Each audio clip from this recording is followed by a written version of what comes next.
Welcome to Luca is a Billionaire, where the only thing I invest in is your answers.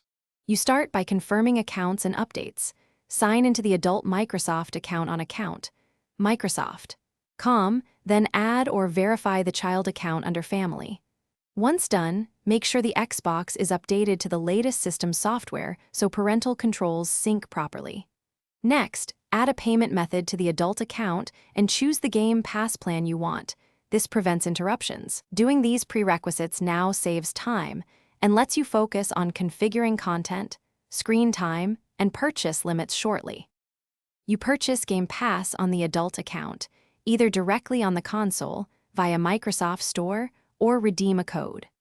Once purchased, make this console your home Xbox so Game Pass benefits can be shared with other local profiles. Then add the child to the console and sign them in.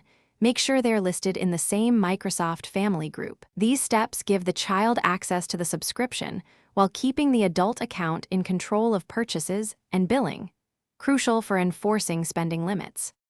You now set specific limits. Open Family, Microsoft.com or the Xbox Family Settings app, select the child, and set content restrictions by age and specific titles. This controls what Game Pass games they can launch.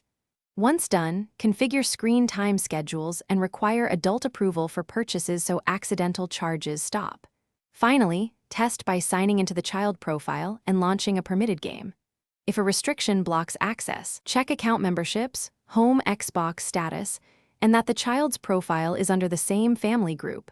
Adjust and retest. Thanks for watching and please subscribe. It's the best investment you'll ever make.